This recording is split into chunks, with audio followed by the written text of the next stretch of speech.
de los alumnos que están este semestre conmigo. Hay algunos alumnos que ya estuvieron el semestre pasado con su servidor, sin embargo, hay alumnos que no estuvieron conmigo. Entonces, me gustaría saber con quién estuvieron para tener más o menos un indicio en cuanto a los conocimientos que traen a Derecho Notarial 4. De los que no estuvieron conmigo el semestre pasado. Con la licenciado Colindres. Con el licenciado Colindres. Ok.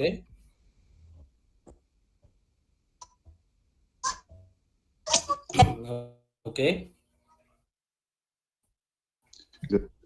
Con el licenciado. Buenas noches. Ok. Bueno. Buenas noches, licenciado, con el licenciado Colindres. Excelente, pues. Con el Los que no licenciado han estado, gracias. Los que no han estado conmigo, pues bienvenidos. Es su último semestre. Mi nombre es Sergio Vinicio Jauria Cárdenas.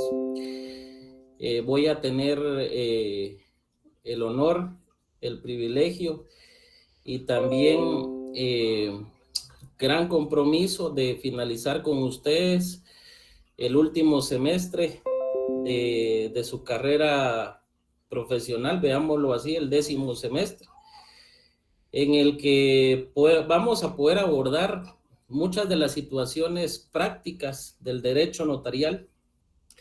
Acá se unifica lo que ustedes vieron en Derecho Notarial 1, Derecho Notarial 2, Derecho Notarial 3, y por ende esta es la fase final donde ustedes van a poner en práctica esos conocimientos que ya tienen que traer.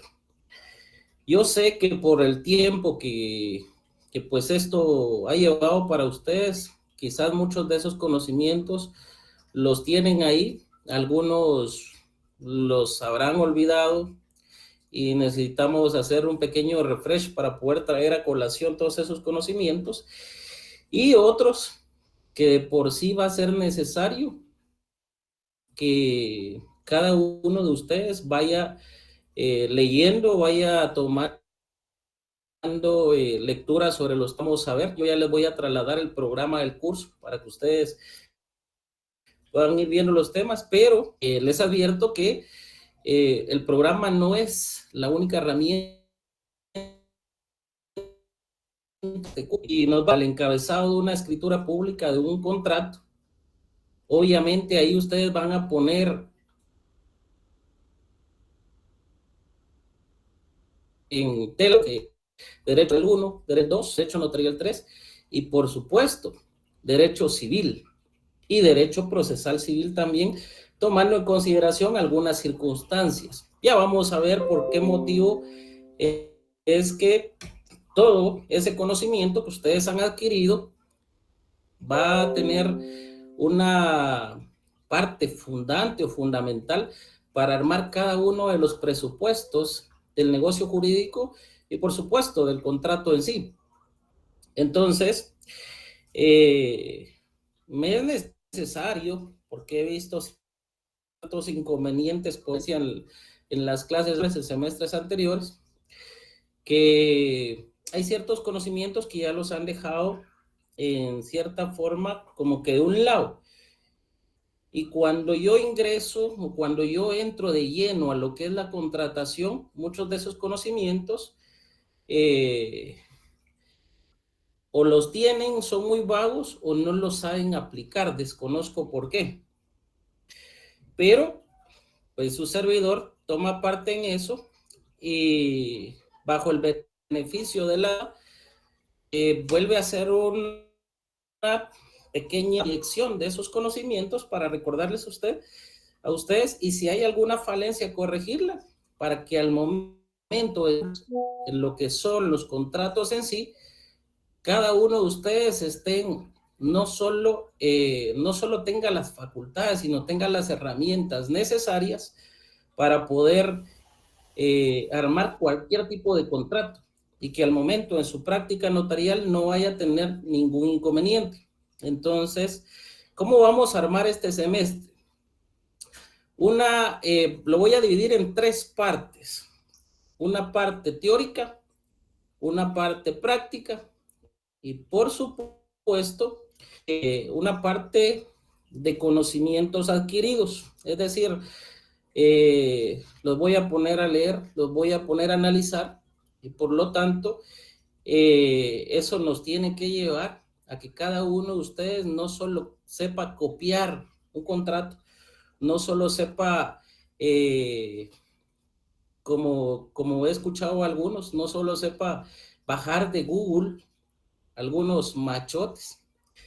Yo prefiero en esta clase que cuando se refieran a copia de algún contrato o alguna escritura en particular, se utilice el término minutas.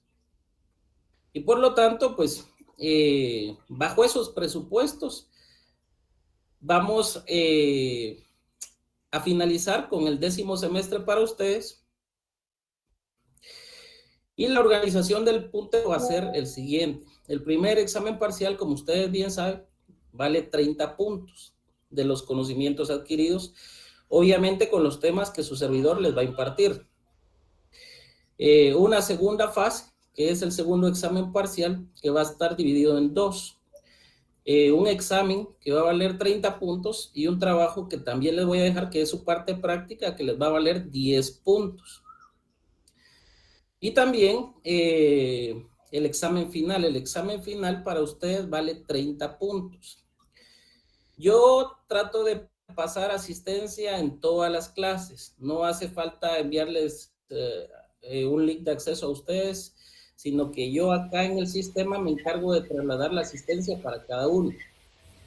Entonces, yo me fijo a qué hora entran, a qué hora salen. Inclusive yo les pido a ustedes que tengan su cámara activa en clase, porque pues sé que la presencialidad no está, pero en la medida de lo posible me gustaría que la tuvieran activa por respeto al curso. Es la segunda clase que tienen del día y con ustedes vamos a tener 2 días seguidos, martes y miércoles, y por lo tanto pues no los conozco presencialmente, pero sí me gustaría que tuvieran activada su clase, por lo menos la cámara, para poder saber si están poniendo atención o no.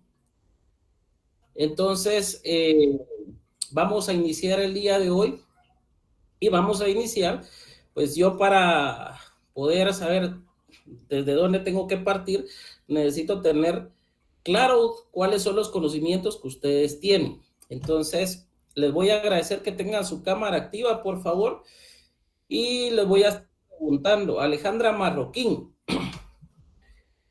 ¿qué puede decirnos usted de los derechos reales?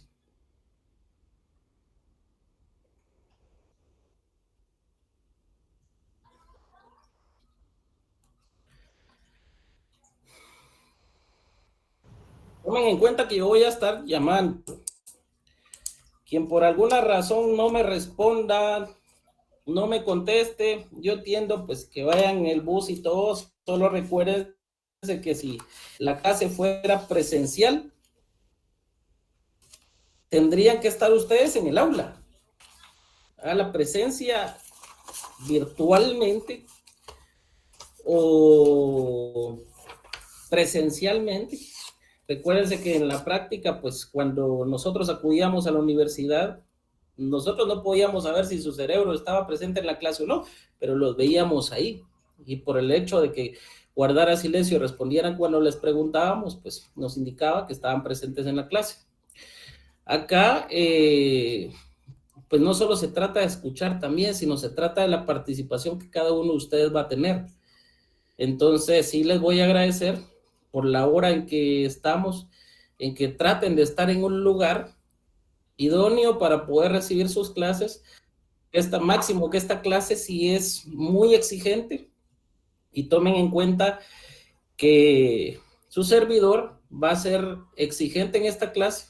No voy a actuar de mala fe, pero sí les voy a exigir a ustedes. ¿Por qué? Porque es su último semestre y porque su servidor está acá para enseñarles. Hoy, en ese proceso de enseñanza-aprendizaje, no solo aprenden usted y yo, Pero para que ese proceso pueda ser fiel, se pueda dar como es, necesito que ustedes pongan su 50% de interés, obviamente de atención y también de disponibilidad para poder recibir la misma.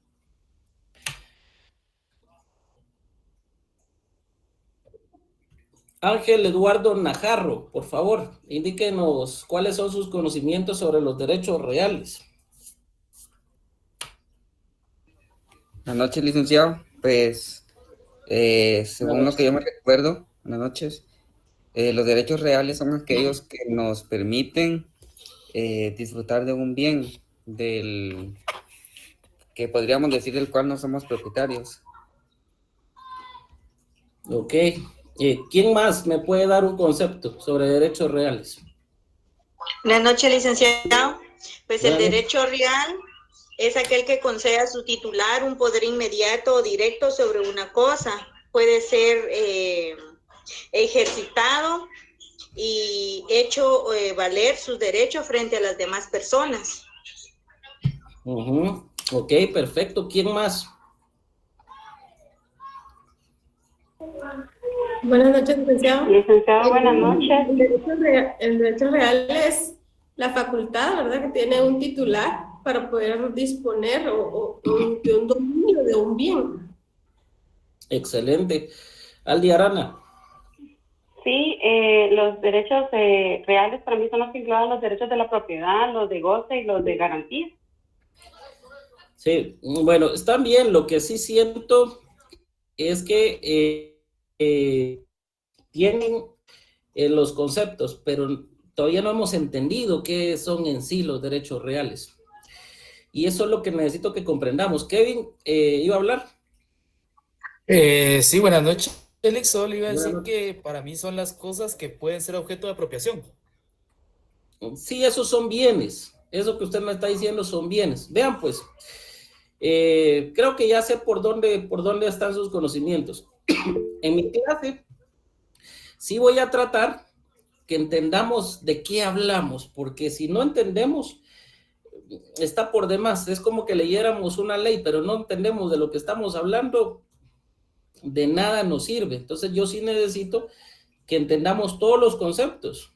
Ustedes me pueden preguntar a mí cualquier cosa sobre la materia o lo que estoy enseñando, que mi obligación va a ser enseñarles a ustedes como tiene que ser, enseñarles realmente el derecho tal cual es, desnudarles el derecho.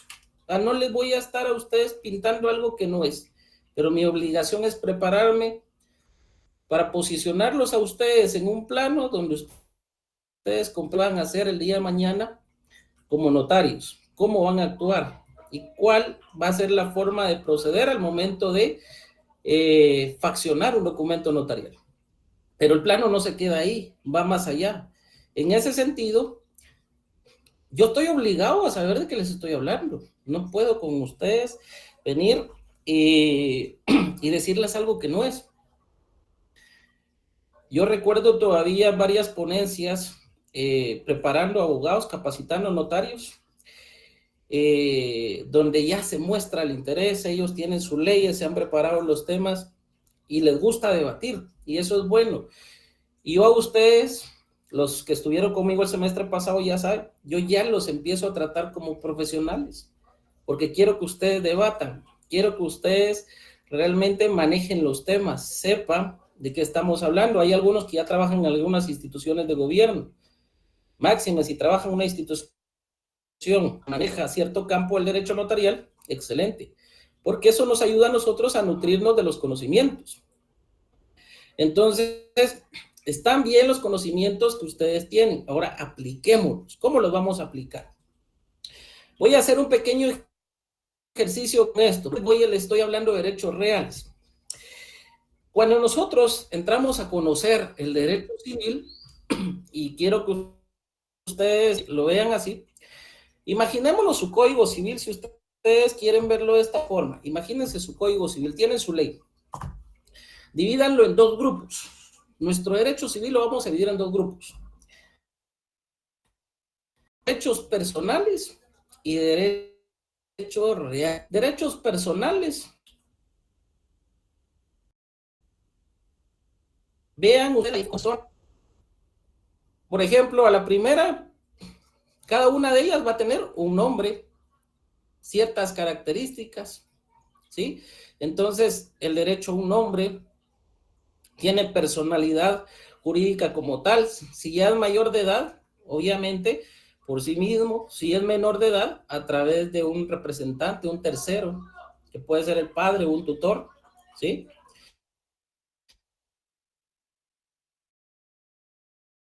Para derechos personales, son derechos personales. Entonces, cuando usted lee en su se pueden percatar que el libro primero, por eso es que aborda el derecho a la familia. Y ahí van a encontrar derechos personales.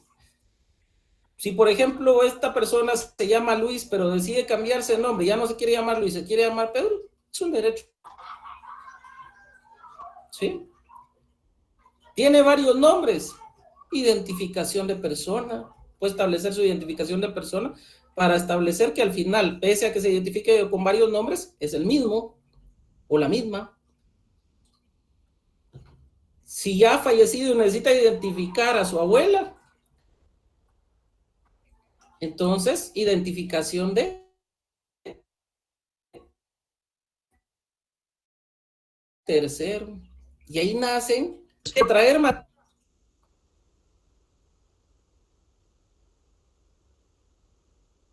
Es un derecho personal. El divorcio emana un conjunto de derechos personales. Entonces, cuando nosotros vemos esto aquí, el libro primero es básicamente eso. Y el libro segundo, de la propiedad y de demás derechos reales. El otro gran campo de los derechos, propiedad y demás derechos reales, o abordémoslo solo así, de los derechos reales. Pero ¿qué pasa si esa persona que ha hecho bienes fallece y deja sus bienes sin un testamento? Sucesión testamentaria, libro tercero. Libro cuarto, ¿dónde quedan el registro de esos bienes? Si fuera una casa, un terreno, tiene que haber un registro para poder tener esa certeza jurídica para que el Estado pueda decir, sí, esto pertenece a tal y tal persona, pertenece a Luis, pertenece a Pedro, pertenece a Juan. Libro cuarto, del registro de la propiedad. ¿Dónde vamos a disponer? ¿Cómo vamos a disponer de esos bienes? Por medio de negocios jurídicos, contratos. Entonces vamos a encontrar el libro quinto de las obligaciones y de los contratos en particular. Ven que si nosotros entendemos el derecho es más fácil al momento de estudiar. Si me permiten, yo por lo menos los voy a avanzar a ustedes en una gran parte del conocimiento que van a necesitar cuando lleguen a su fase privada. Si ustedes siguen los lineamientos que yo les voy a dar y se dejan guiar, tu servidor les va a poner en una posición privilegiada frente a los que se van a examinar en su fase privada. Pero es entendiendo, porque muchos de estos conocimientos, si ustedes los aplican, si ustedes tienen sus leyes, si ustedes tienen sus herramientas a la mano, no les van a dificultar. Entonces, primero, no solo textos, sino sus leyes. En primer lugar, para este curso, sus leyes a la mano, por favor. ¿Qué leyes? Código Civil, Código Procesal Civil y Mercantil, Código de Comercio en algún momento, el Código Notariado.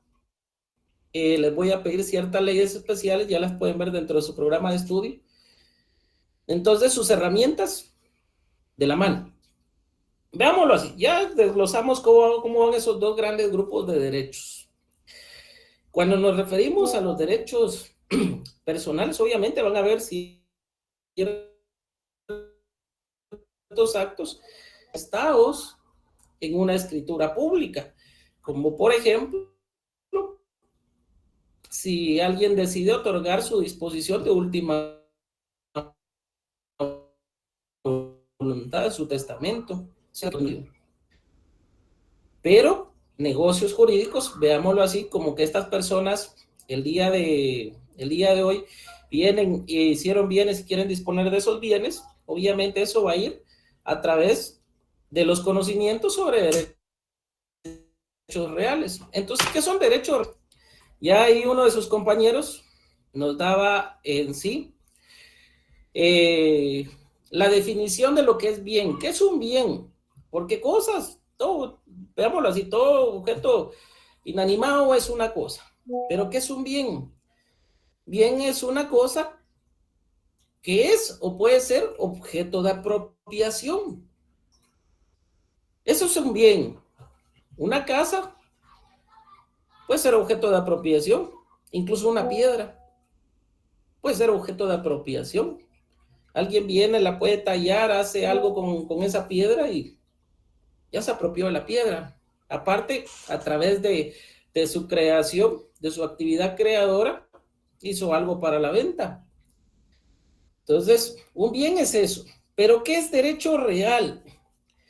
Un derecho real, véanlo así, es el poder, la facultad, porque yo puedo tener esto. Esto es un bien. Pero ¿qué convierte? ¿Dónde está esa fase de los derechos reales? El famoso jus in re, poder o dominio sobre la cosa. Es decir, ¿por qué es que yo me puedo apropiar de este teléfono, de este celular? Ahí es donde nace el carácter de apropiación, pero ese carácter nos lleva a vislumbrar lo que son los derechos reales. Entonces, derecho real en sí es el poder o la facultad que se le otorga a una persona sobre una cosa, poder o dominio sobre una cosa, es decir, el jus in re, poder o señorío de una cosa. Yo ejerzo mi dominio sobre este bien, o sea, es mío, pero ese señorío sobre este bien me lo otorga la titularidad sobre este bien. ¿Qué titularidad? ¿Cómo acredito esa titularidad? La factura. Yo lo compré. Yo estoy demostrando que soy el propietario de este bien. Entonces, esto me hace tener un poder, un dominio sobre este bien.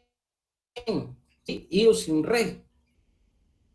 ¿Estamos acá? Una casa. Yo tengo la titularidad del bien. Yo puedo darla. Puedo gozar de esa casa. Yo puedo enajenarla. E inclusive si me quieren quitar esa propiedad, yo puedo reivindicarla por los medios legales pertinentes, porque es mi propiedad.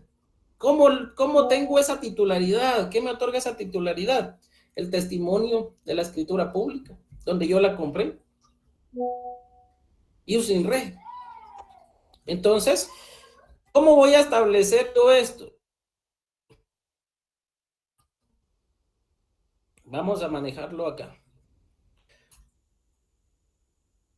Entonces, esta cosa, este bien, porque a partir del momento en que el bien, que yo tengo la titularidad, yo puedo usar el bien, puedo gozar, disfrutar del bien, puedo enajenar el bien o puedo reivindicar el bien.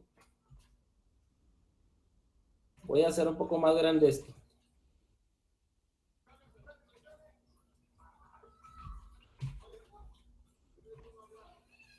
Cuatro poderes, cuatro facultades que me da la titularidad del bien. O sea, yo tengo la titularidad del bien.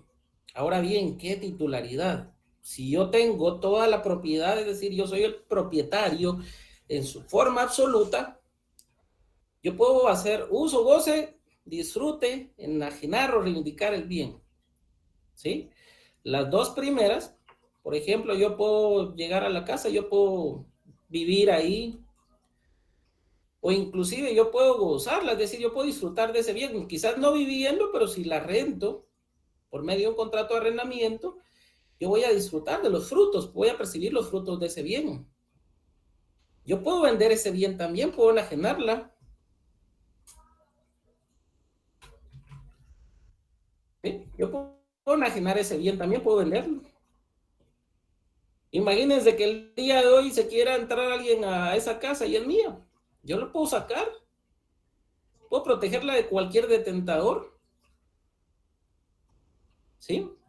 Los dos primeros, el uso y el goce, el usus, o el use y el use friendly, son lo que se conoce como usufructo. Lo voy a explicar de esta forma. Ángel Eduardo Najarro y Blanca Iris Folgar, es solo para ejemplo, no lo vayan a tomar personal. Son novios.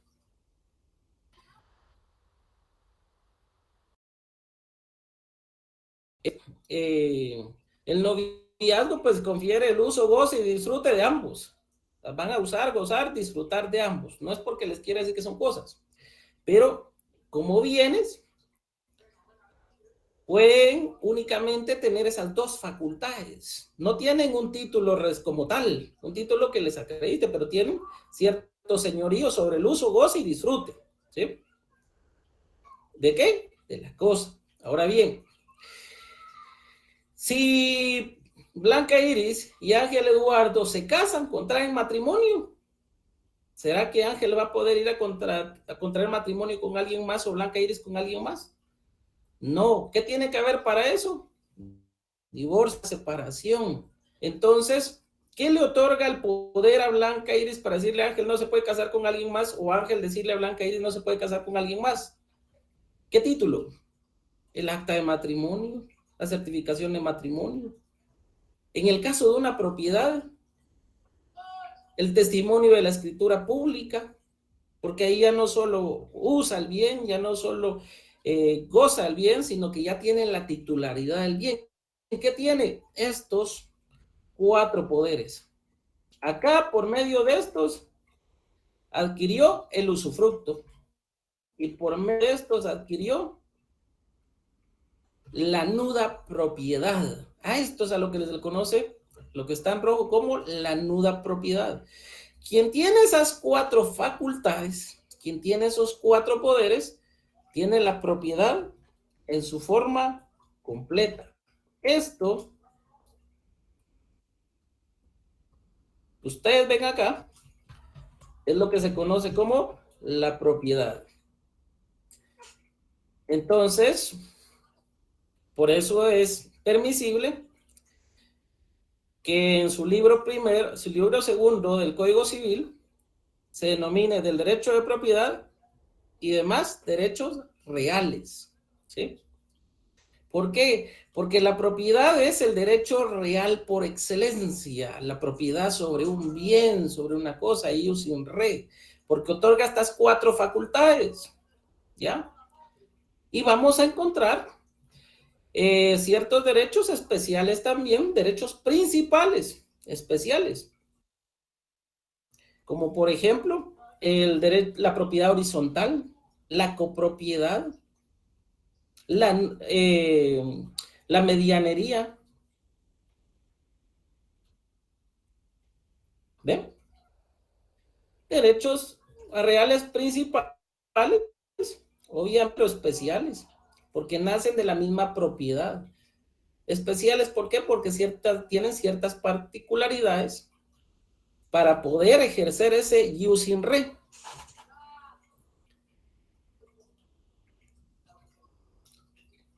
Y esto también lo podemos ejercer sobre otros bienes, sobre un vehículo, por ejemplo, no solo sobre una casa. Y este vehículo que lo ven ahí, ustedes lo ven usado, porque obviamente lo que quiero darles a entender acá es que acá puede estar el uso también. No es porque les haya querido poner un vehículo ahí. sino porque el uso es parte, ¿sí? Y acá van a poder ejercer también ese poder o dominio. Aquí van a poder ejercer el uso, goce, disfrute, la enajenación, la reivindicación, ¿sí? Esto es lo que quiero que tengan presente. Ahora bien, ¿de dónde nacen los derechos reales de mero goce o accesorios, como se les conoce doctrinariamente en otros países? Precisamente de estos derechos, del derecho real principal. Son accesorios, ¿por qué? Vean cómo es esto. El derecho real de goce o principal lo ejerce el titular por sí mismo. Es el titular el que ejerce estas facultades. Ahora bien, imaginémonos que esta casa y este carrito, que son de Luis, que está acá sin lentes, de Luis, decide rentar la casa y decide otorgar en comodato el vehículo. ¿Qué facultades piensan ustedes que le va a trasladar al arrendatario?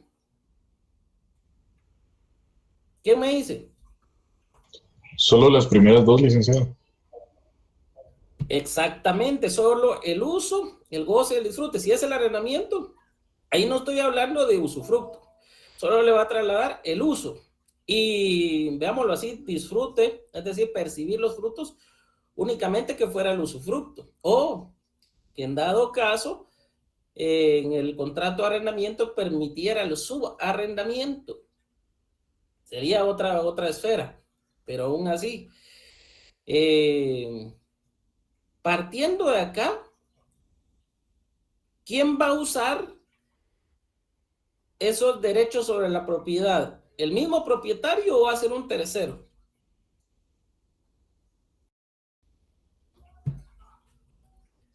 Jóvenes, ¿quién lo va a hacer? El tercero, Un tercero, Lic. Un tercero. Lo va a hacer un tercero. Entonces, mientras que los derechos reales principales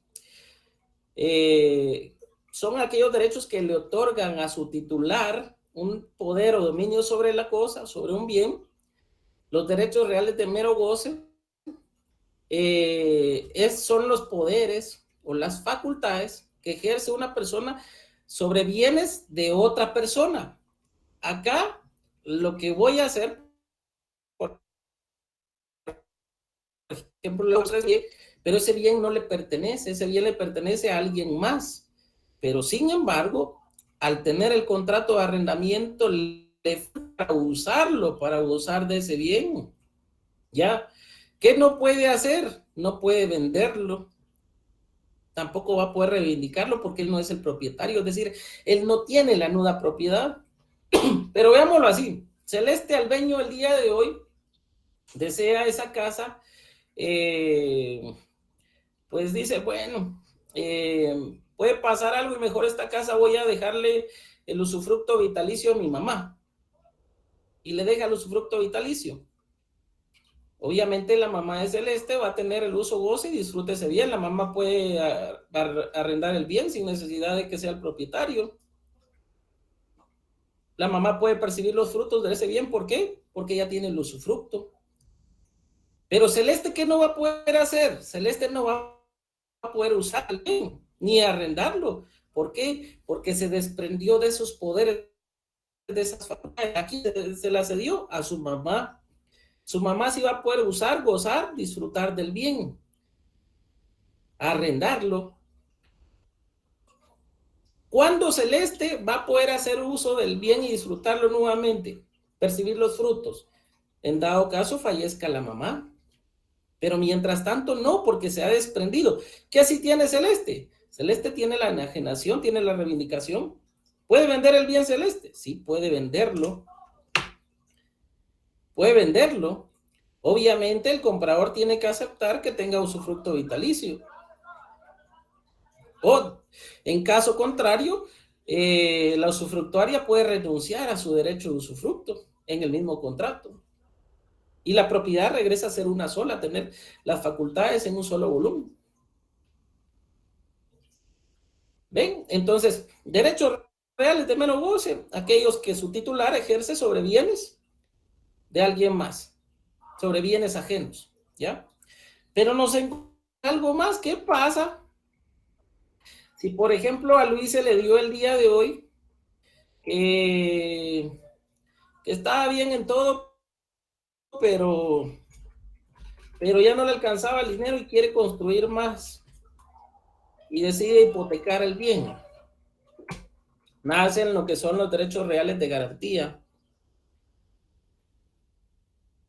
Y esto es que, ¿será que le quitan esas facultades al propietario? ¿El propietario deja ciertas facultades a alguien más? No, acá hay una particularidad.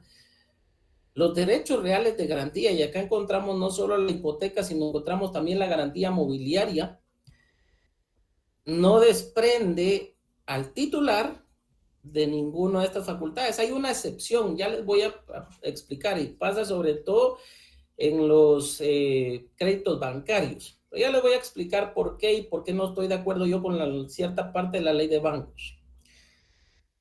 Pero bueno, ¿qué pasa con la hipoteca? La hipoteca tiene sus propias facultades.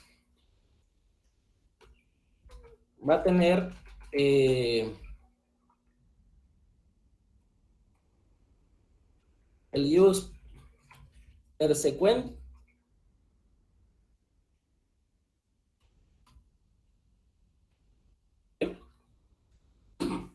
derecho a perseguir veamos así, Luis decide que vender el bien y después la persona que lo compró lo vende a alguien más. Bueno, no se pagó, llegó la fecha que tenía para pagar Luis y no la pagó, el acreedor puede promover la ejecución de la garantía y no importa quién sea el propietario. No importa quién sea el propietario en ese momento.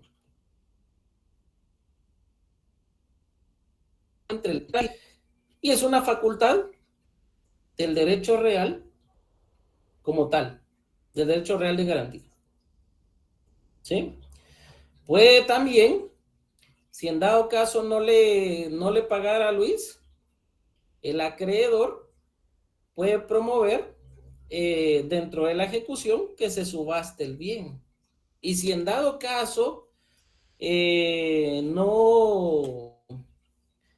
no hay un mejor postor, alguien que realmente pague, no concurre nadie con interés del bien, puede solicitar que se le adjudique el bien como forma de pago. Entonces, el derecho real de garantía trae sus propias facultades, sus propios poderes. ¿Sí? Y esos son los derechos reales en sí. ¿Dónde los vamos a manifestar? Vean acá. Aquí encontramos nosotros la relación en sí de los derechos personales y los derechos reales. Miren. Una familia con hijos adquiriendo una casa, ahí puede ser que la hayan comprado, puede ser que la familia haya comprado la casa o que solo la estén rentando. ¿Sí? La vivienda atrás, pues también se ve que tiene terreno. Bien podemos tener que compren la casa y atrás renten el terreno. O bien puede ser que sencillamente esa persona que le está dando las llaves de la familia sea un benefactor. Puede ser el hermano, puede ser el abuelo, puede ser alguien más.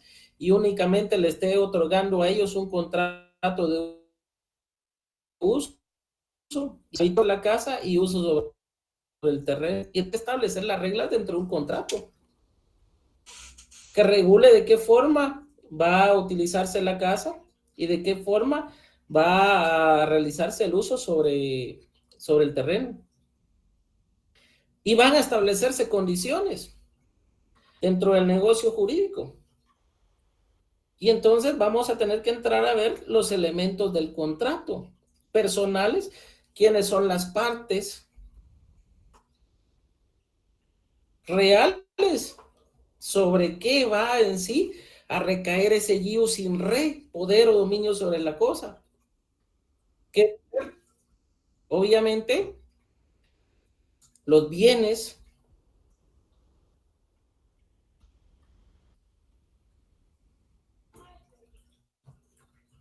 ciertos elementos también esenciales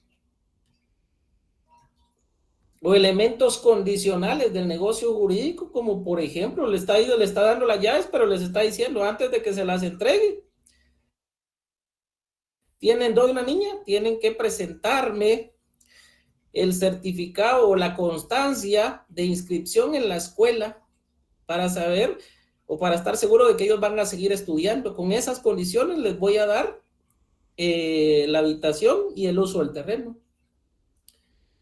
Una cláusula suspensiva hasta que no me entreguen a mí las constancias de inscripción de los hijos, no pueden hacer uso de la casa ni del terreno.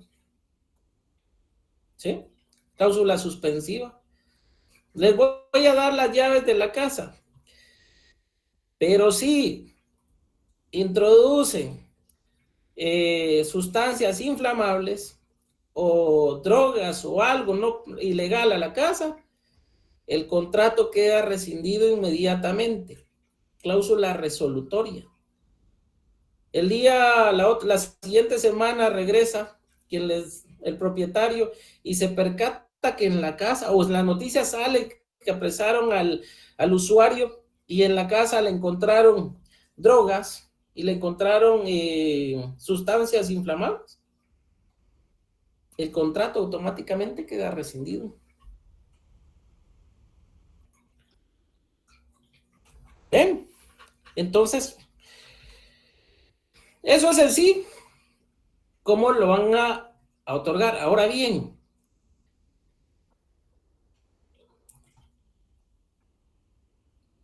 va a darse, desea ampliarse el crédito sobre la casa, acuden al banco y dicen, mire, yo ya la hipoteca la he pagado bien y todo, pero quiero que me amplíen el crédito. Y les dice el banco, el acreedor, bueno, sí, pero el bien vale eso, pero se ha tenido sus atrasos. En esta ocasión le puedo ampliar el crédito, pero quiero que usted me dé otra garantía. Y él dice, mire, ya no tengo más bienes. Bueno, pues, ¿por qué no nombra un garante? Si usted me trae a un garante, con gusto le amplío el crédito. ¿Qué es un garante? Entonces, aquí aparece la figura del garante, que es una persona que se responsabiliza por el que ha solicitado o por el que tiene la obligación, que en caso de incumplimiento es él el que se va a encargar de ese cumplimiento. Y encontramos esa figura del garante como fiador. Y por eso es que dicen, miren, necesitamos un fiador. Ah, bueno, el fiador va a cumplir eso, que en dado caso no pague el deudor, paga él, y ya da. Pero no es sino hasta cuando nos vamos a lo procesal civil, no es sino hasta cuando el deudor no paga, cuando ya se han hecho todas las gestiones y no paga, que se puede ir en contra del fiador. ¿Ya?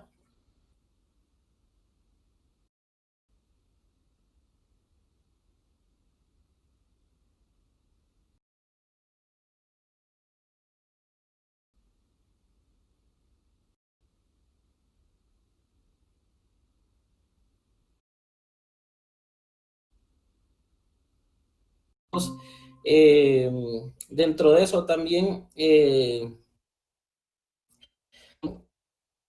producto de quitarle ciertas facultades o poderes de derecho de propiedad, el usufructo, el cuasi usufructo en algunas legislaciones, o la venta de la nuda propiedad también. Entonces,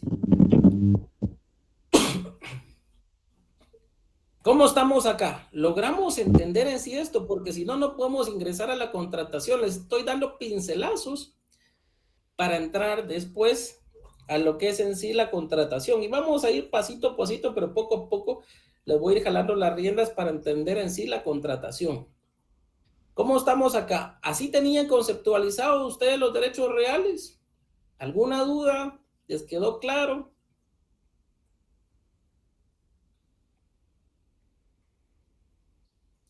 Jóvenes, Buenas noches, licenciado. buenas noches.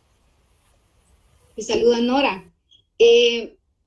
O sea que se puede decir que el garante es lo mismo que nosotros usualmente decimos fiador. El fiador es un tipo de garante, una garantía. Ok. Aunque recuérdese que la garantía en sí es lo que se ofrece. El garante, mientras que la garantía puede ser un bien, el garante es en sí la persona.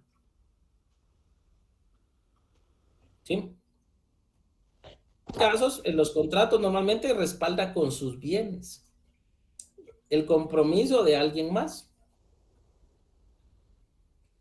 ¿Ya? Buenas Ok. noches, Lick. Buenas noches. Yo solo tengo una duda en el último elemento de reivindicar. Ajá. En relación a eso, ¿cómo se materializa? Vean, recuérdense que el derecho de propiedad es un derecho erga omnes, oponible frente a terceros. Les voy a poner un caso práctico. Esto sucedió en un departamento, por lo menos de los que yo he llevado varios de estos, pero veámoslo así. Domingo Chitubul fue el que me habló, ¿verdad? Así es, licenciado. Ok, veamos, Domingo, el día de hoy usted compra una casa, compra esta casita que vemos acá, bonita y todo, y hasta con carro incluido. Usted compró la casa. El día de hoy usted sale a comprar, a hacer sus mandados, pero solo usted vive en la casa. Ahorita ya a punto de finalizar las clases, usted se quedó en algún lugar y usted está a punto de regresar a su casa. Cuando regresa se percata que en la casa hay otras personas y no lo dejan entrar, pero es su casa. Es su casa. Y usted viene y toca y llama a la policía, y les voy a decir algo que pasa en la práctica.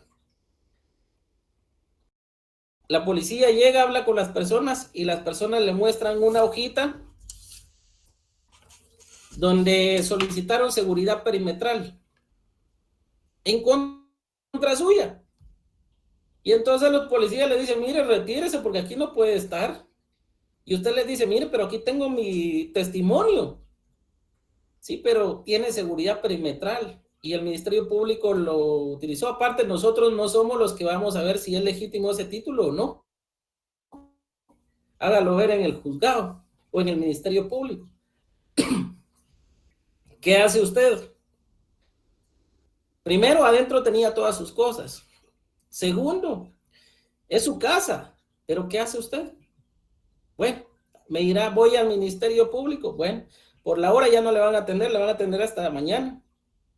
Llega mañana y se percata con que efectivamente ellos solicitaron seguridad perimetral y que presentaron, mientras que usted tiene un testimonio de la escritura pública con derechos registrales, ellos tienen el testimonio de una escritura también, pero de declaración jurada de derechos posesorios sobre el bien. Y usted dice, mire, yo tengo, son los derechos de propiedad y yo tengo derechos sobre ellos. Bueno, ¿qué le va a decir el fiscal?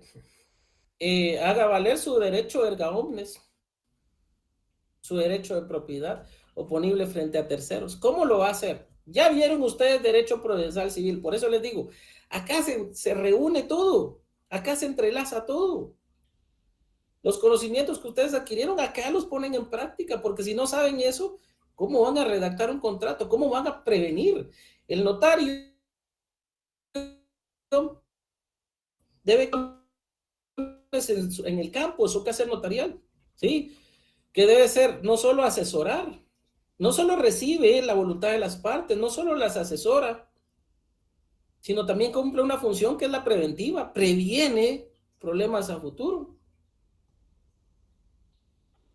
No solo legitima esa voluntad de las partes, no solo las autentica, sino modela ese instrumento. Pero para hacerlo, esos conocimientos adquiridos los tiene que reflejar ahí. Entonces, Domingo, ¿qué haría usted ahí?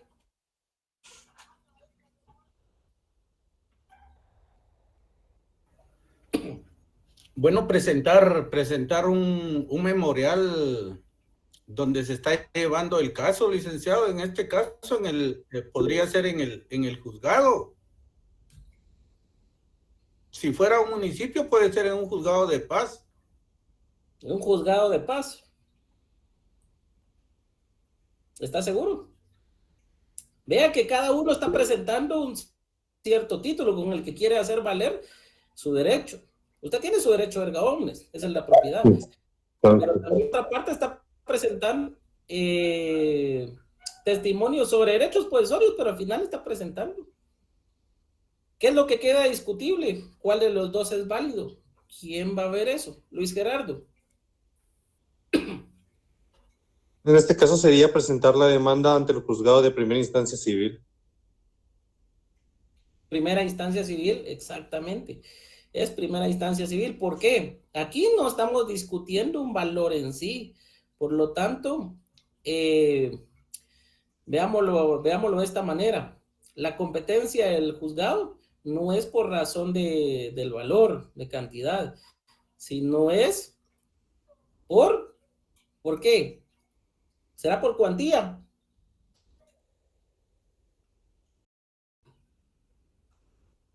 Recuérdense, en las 10, el 24, cuando vieron jurisdicción voluntaria, asuntos donde no se está discutiendo cuantía, juez de primera instancia.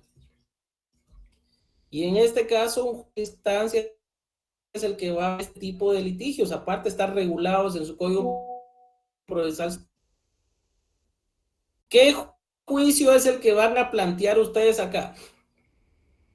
Primero, si ustedes no saben o no están seguros que ese sea el título con el cual están amparando ellos su derecho de propiedad también, ¿qué juicio promueven? ¿Un juicio oral, licenciado? Oral. ¿No es un juicio ordinario de reivindicación, Lic? Reivindicación, pero para poder reivindicar, ¿qué tienen que tener seguros ustedes?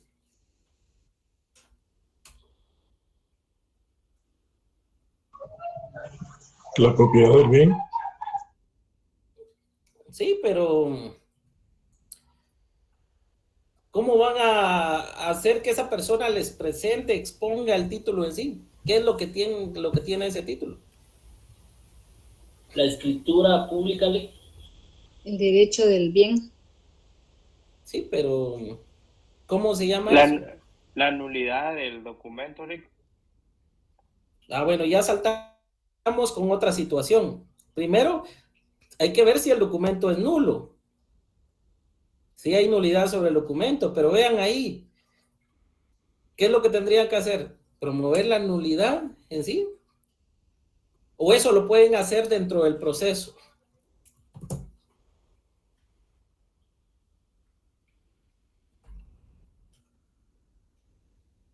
Ven que ya cuando se sienta uno y los pone en la práctica, ya ustedes solitos se ponen en jaque.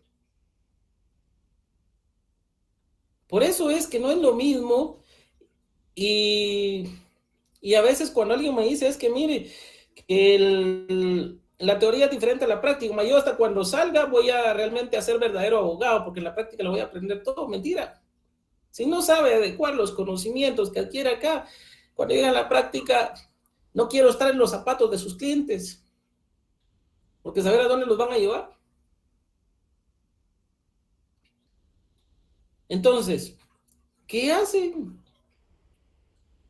Va, pongámonos en el caso de que promueven la reivindicación del bien. Perfecto, llevan el proceso. Pregunta, ¿es sumario? ¿Es ordinario? ¿Qué es? Ordinario, Lic. Ordinario, Lic. Reivindicación. Sumario, dice Carlos. Fundamento legal, Carlos. Va, veámoslo pues. Juicios de conocimiento. ¿Por qué me voy yo a los juicios de conocimiento? Libro segundo del Código Procesal Civil y Mercantil. ¿Por qué me voy a los juicios de conocimiento? Porque el derecho no está declarado. Es que alguien me podrá decir, es que yo tengo mi derecho, pero el otro también lo tiene. Entonces, el juez, ¿qué es lo que va a hacer? Declarar ese derecho. Por eso se llama juicio de conocimiento. Bueno, y empieza con el ordinario.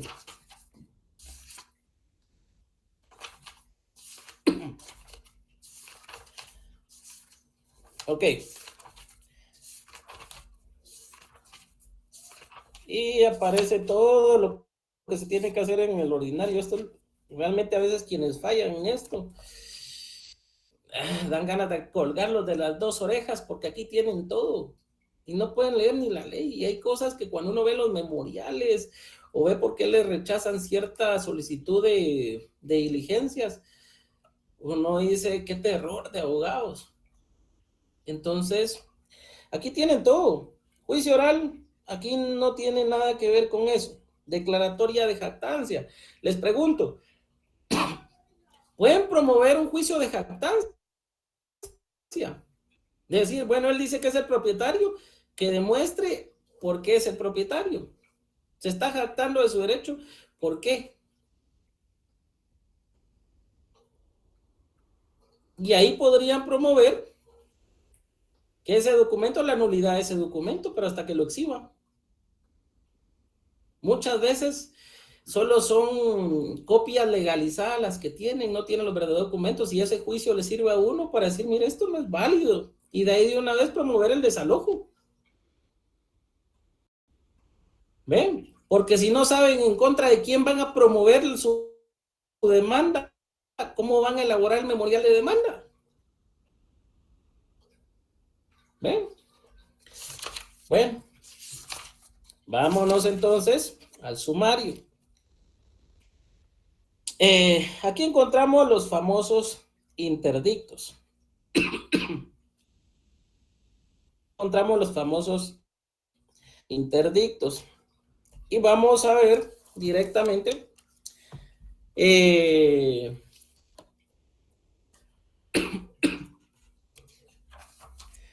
si bien es cierto, alguien me podrá decir, podemos promover un sumario de desocupación.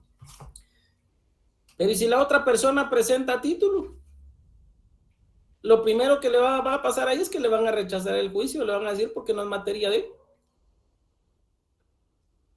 ese juicio.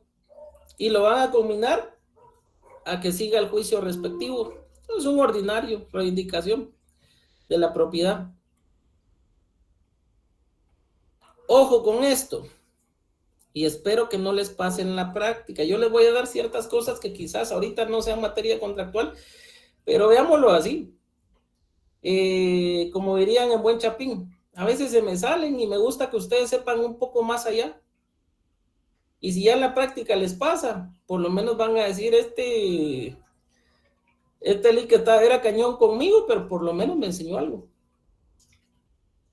Entonces vean pues, cuando se discuten este tipo de problemas en la práctica, tengan por seguro que la otra parte o cualquiera tiene que tomar en consideración que tiene que solicitarse la ubicación del bien, y para solicitarse esa diligencia únicamente la puede realizar el registro de información catastral en muchos de los lugares ya actualmente.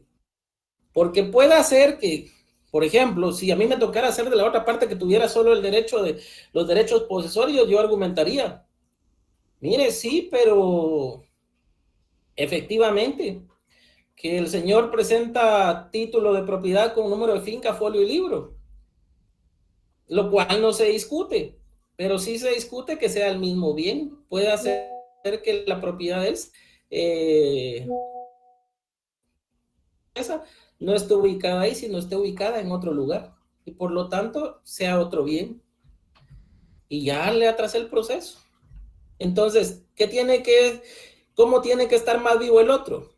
El otro tiene que estar más vivo en solicitar que se realice la ubicación del bien por medio de registro de información catastral para darle certeza que se diga, aquí está ubicado el bien, ese bien es el que tiene el número de finca, folio, libro. Y el otro que tiene solo derechos posesorios, como no tiene derechos posesorios, no hay una certeza sobre el mismo, y puede ser que esté, pero en otro lugar no hay. Por las referencias puede ser que esté en otro lugar. Y ya le gané yo la partida.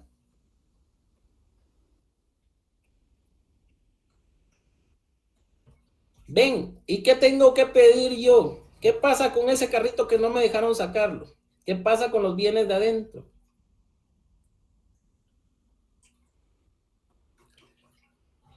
¿Ven por qué es importante que estén preparados?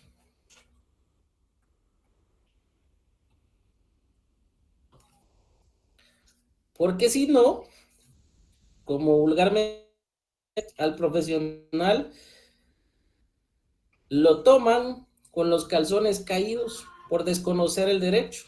Entonces, tienen que estar preparados. Por lo mismo. ¿Habían ustedes entendido los derechos reales de esta forma? ¿Preguntas sobre esto? Porque vamos avanzando.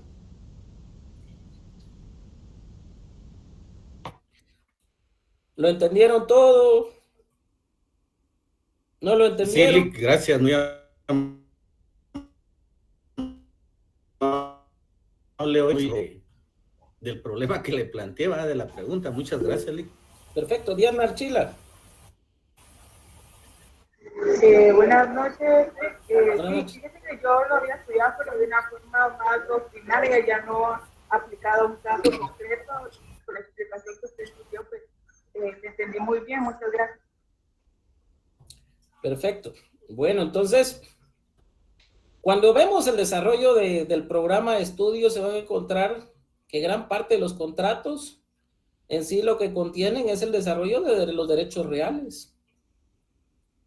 Entonces vamos a encontrar contratos de compraventa, contratos de donación, donde se transfiere el dominio del bien. El dominio es todo. Entonces, cuando se transfiere el dominio del bien, ese jus in re puede ser a través de una compraventa, puede ser a través de una donación, y en la compraventa puede ser que no se la pague, puede ser una compraventa con pacto de reserva de dominio, y donde se le vaya a dar una cierta cantidad al propietario, y lo demás vaya a ser en cuotas. Entonces va a haber un pacto de reserva de dominio, es decir, yo me reservo el dominio como propietario hasta que no me termine de pagar el bien. La persona puede, si yo quiero cederle, le puedo ceder el uso del bien, el goce, pero la nuda propiedad y todo lo demás se lo voy a entregar total, es decir, el dominio se lo voy a entregar en su forma total hasta que me termine de pagar el bien. Contrato, una compraventa con pacto de reserva de dominio.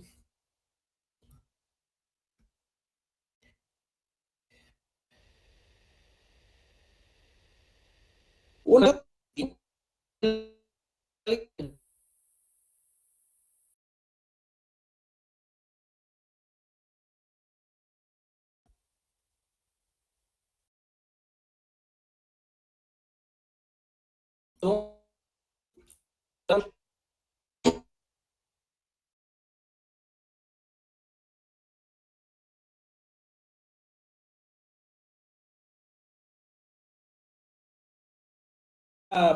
por ética profesional no voy a decir quiénes, pero cuando mencionan el lado de los mandatos, sin entender en sí el contrato de gestión como tal, y lo primero que hacen es mencionar, es que hay contratos, y esa es una pregunta de privados. Yo, por ejemplo, la he hecho en la Landiva, y la he hecho también en la San Carlos. Y entonces, no sé qué pensar, porque cuando yo les pregunto, miren, denme las clases de mandatos, denme los tipos de mandatos de conformidad con su ley. Licenciado general, general con cláusula especial, especial y el judicial. Interesante, Leo. ¿Por qué? Porque desde que me indicó general con cláusula especial, se fue para el infierno. ¿Por qué motivo? La ley es clara. El contrato es general o especial. General o especial. Lean su código. General o especial. Y el judicial, que está en la ley del organismo judicial. Pero ojo, en un artículo, y esa es la confusión, dice el mandato general para poder vender necesita de una cláusula especial. ¿Está diciendo que hay otro mandato que se llame general con cláusula especial o está diciendo que el general necesita una cláusula especial para poder vender? Lo que está diciendo es que ese mandato general, si en dado caso se quiere disponer de un bien, ese mandato general, esa disposición tiene que ir en una cláusula especial. No quiere decir que haya otro mandato. Entonces, los mandatos solo son generales, especiales o judiciales. Nada más. Nada más. Licenciado, y el que tiene cláusula especial, no es otro mandato. Es el mismo general, pero lo único que la ley hace ahí es indicar que ese mandato, si se quiere disponer de un bien en ese mandato, para que se pueda realizar, se tiene que hacer en una cláusula especial, pero no es otro mandato. Y alguien mira, licenciado, el mandato administrativo o mandatos de gestión que vienen del extranjero, o el mandato proveniente del extranjero, no es otro mandato. El mandato proveniente del extranjero al venir a Guatemala, para poderlo inscribir, para poderlo operar en el registro de poderes, el notario tiene que darle una denominación de acuerdo a la legislación vigente. Lee las facultades y si son generales, va a ser mandato general. Si es especial, mandato especial. Si es judicial, mandato judicial. Nada más. Deme un segundo, deme un segundo.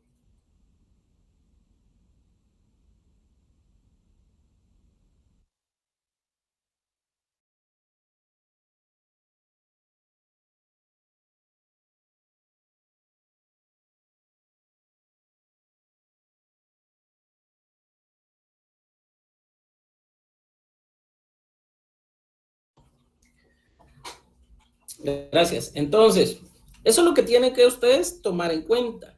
¿Qué necesitamos entonces para la clase? Porque ahorita solo les estoy haciendo un boceto de todo.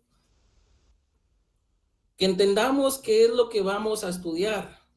Que entendamos qué es lo que vamos a leer. Yo les voy a dar cierta bibliografía. Si la tienen ustedes a la mano, excelente. Si no, la vamos a ir explicando. Pero lo que me serviría a mí es que entendamos la ley, que estén presentes en la clase. Si pueden estudiar los temas antes de, excelente, porque ya vamos a entrar en sí a una etapa de discusión cuando ya estemos en la clase. Pero en sí eso es lo que me sirve. Eso es lo que me sirve que ustedes comprendan, que ustedes entiendan. En la redacción, yo les voy a explicar, vamos a partir de estos presupuestos. Yo les voy a explicar a ustedes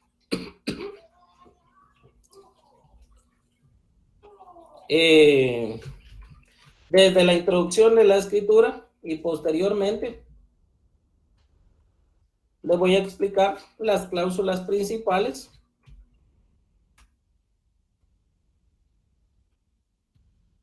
en un contrato de compra-venta. Veámoslo así.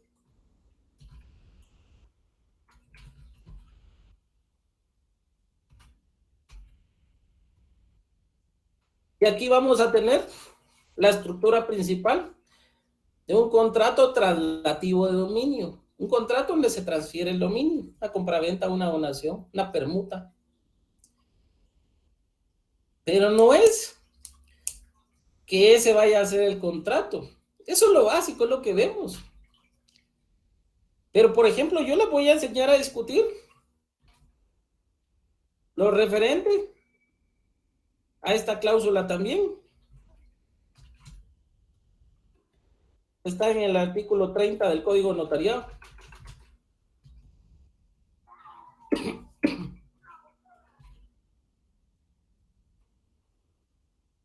¿Por qué les voy a enseñar a discutir esto? Porque esos son criterios registrales. Pero el artículo 30 actualmente ya está derogado. No por una ley, sino otra ley que ya regula el contenido. Entonces, ahí voy a necesitar que ustedes entiendan de qué forma se derogan las leyes para poder entender lo que yo les estoy explicando. ¿Y por qué yo les voy a decir, miren, en un contrato, pues es necesario que ustedes lo plasmen por criterio registral? Pero que ustedes sepan que ya no debería, que el registro o los registros ya no deberían de pedirlo, de solicitarlo, sino que eso debería quedar a criterio del notario o de sus clientes. ¿Por qué motivo? Porque ya hay una norma que regula eso y que es como se dio con posterioridad. Y entonces es obvio que en el examen yo les puedo preguntar, porque necesito que ustedes entiendan eso. No les voy a pedir que se vayan a pelear con el registro y a promover un recurso en queja y todo eso.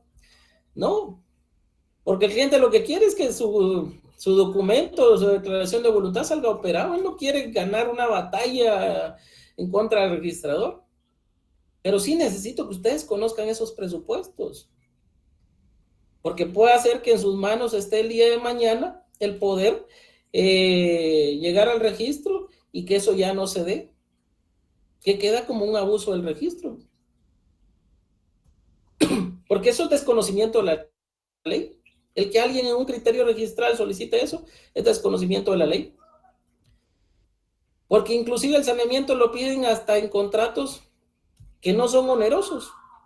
Yo he visto contratos de unificación de bienes inmuebles para sí mismo, donde se exige la cláusula de saneamiento, y dígame, yo mismo me voy a demandar si el bien tiene problemas. Obviamente no. Pero por criterio registral es que, mire, por criterio registral sí tiene que dejarlo. Imagínense, una unificación de bienes inmuebles, todos los bienes son míos. Yo los voy a unificar para sí mismo.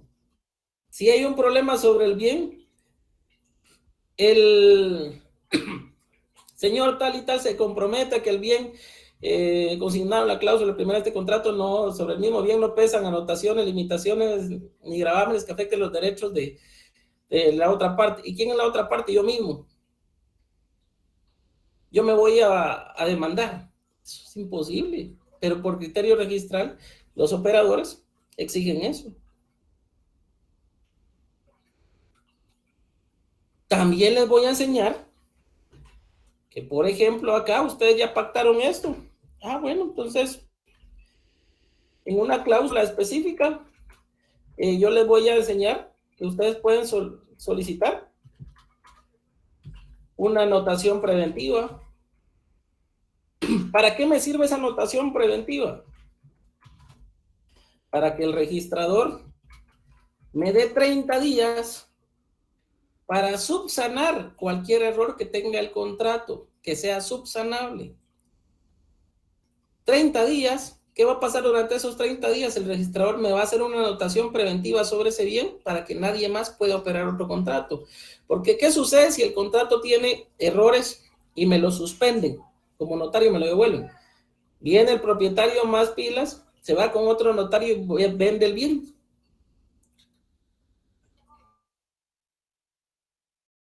Y ese no. Mi cliente va a estar molesto y va a decir, entonces. Ven. En cambio, si yo solicito 30 días, como corresponde ley, durante esos 30 días va a pesar una anotación sobre el bien y hasta que durante esos días yo tengo chance para presentar la ampliación, escritura de ampliación o modificación corrigiendo esos errores y que el testimonio quede operado. Pero prevengo de que en dado caso no se opere, mi cliente vaya a quedar despojado del bien. También les voy a enseñar, si fuera Contrato de uso, por ejemplo. Les voy a enseñar a hacer una cláusula suspensiva o una cláusula revocatoria.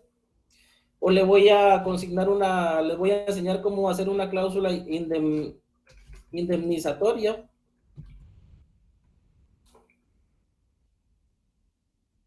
Miran, indemnizatoria, ¿por qué? Daños y perjuicios. Vamos a estipular una cierta cantidad que en dado caso yo salga perjudicado o cualquiera de las partes salga perjudicada por incumplimiento del contrato, pues sencillamente me tenga que pagar cierta cantidad. ¿Pero para qué me sirve?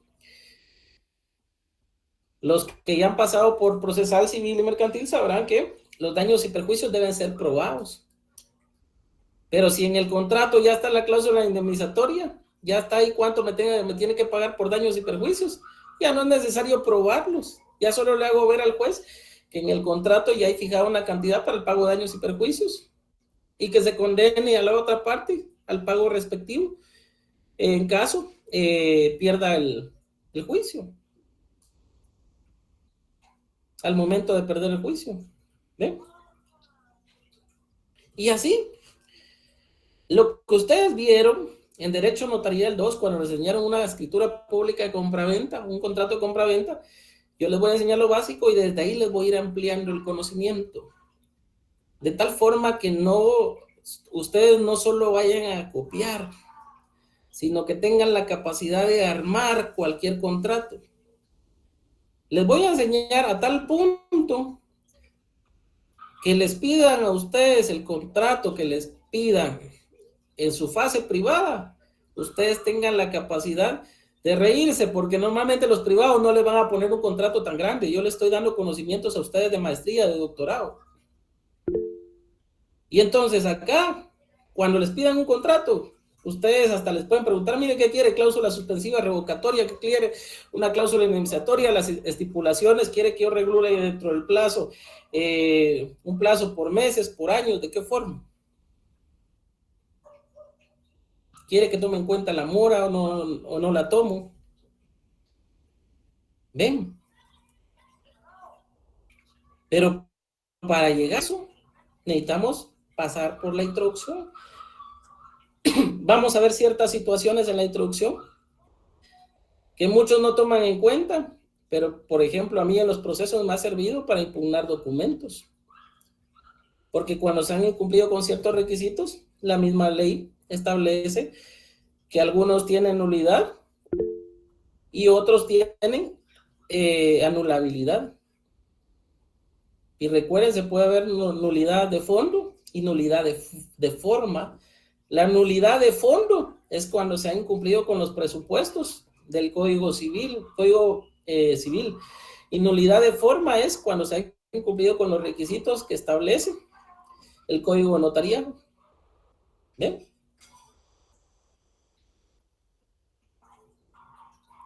El derecho es solo uno y eso es lo interesante. Por eso es que no les puedo hablar solo del derecho notarial, solo de los contratos en sí. Me podría basar solo en los contratos, darles los elementos, la naturaleza e irnos a la parte doctrinaria. Pero no les estaría enseñando a ustedes a redactar. No les estaría enseñando a ustedes los errores.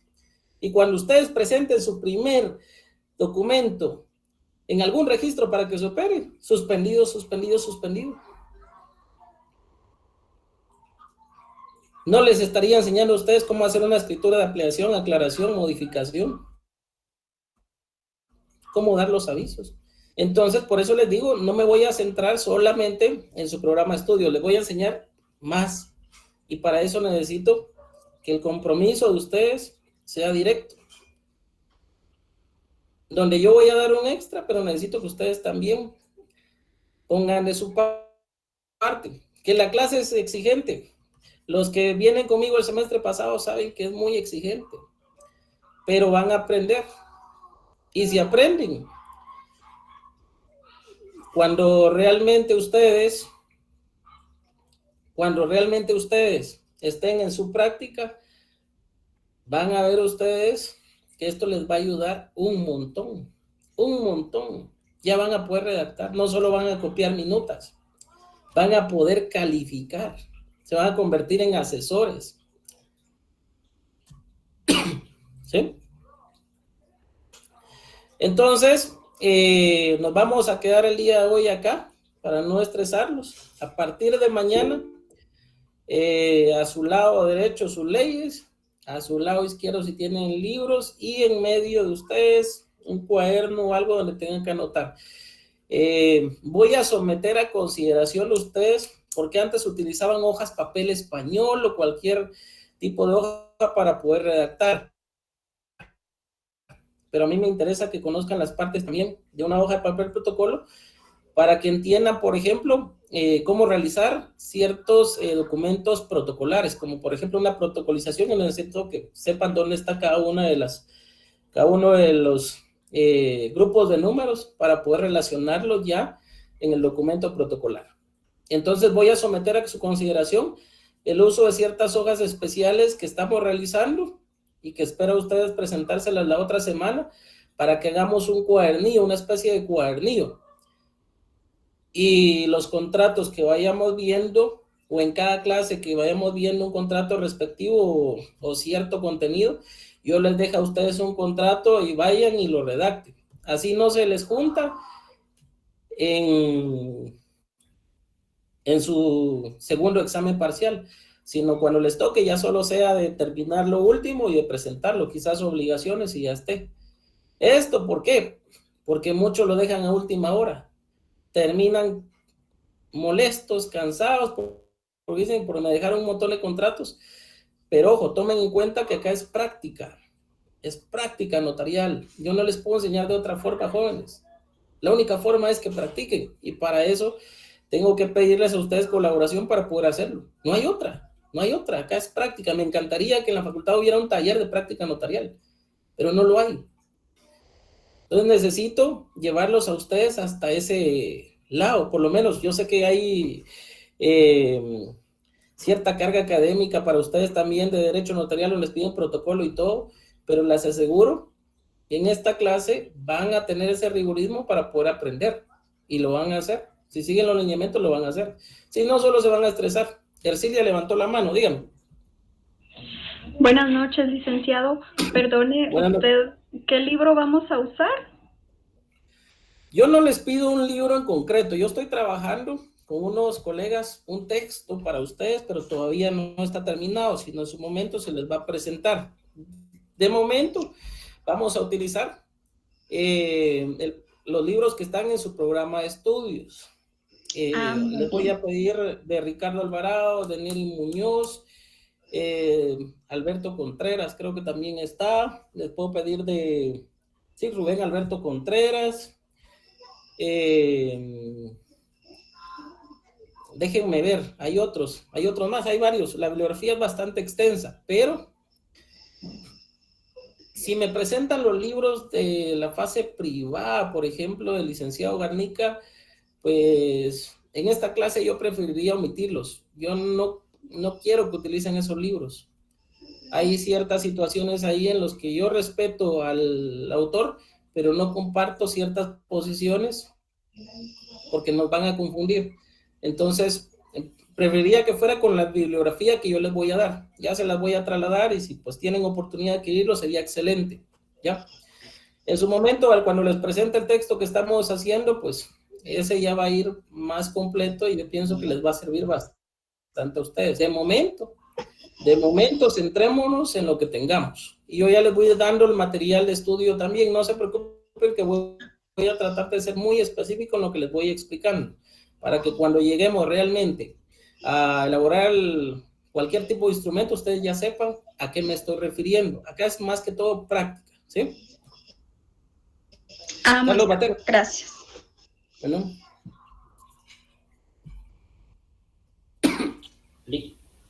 Carlos Batén tiene levantada la mano. Sí, perdone, usted hablaba de la nulidad de forma. Se ha incumplido los requisitos que establece el código notarial, digo, pero lo que no escuché es en cuanto a la nulidad de fondo. O sea, me hizo falta esa parte de ahí, Código Civil. De fondo es, por ejemplo, ¿cuáles son los vicios de la declaración de voluntad? Perdón, es que le estaba escribiendo.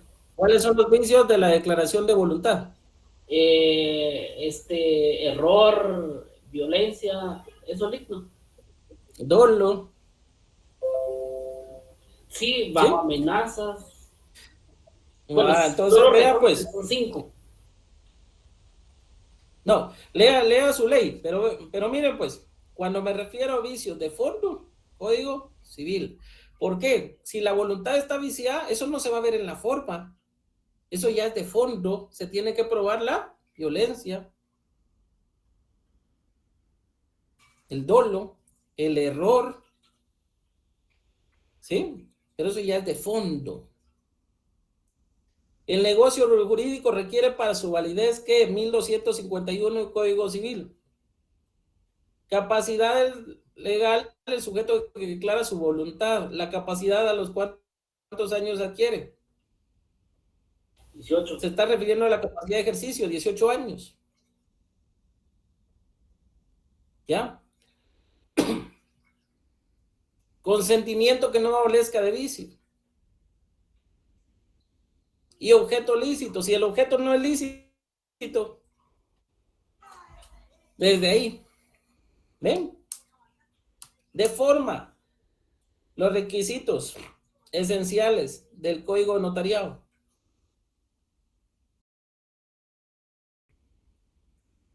¿Ven? A eso me estoy refiriendo. Ya vamos a verlos. Ahorita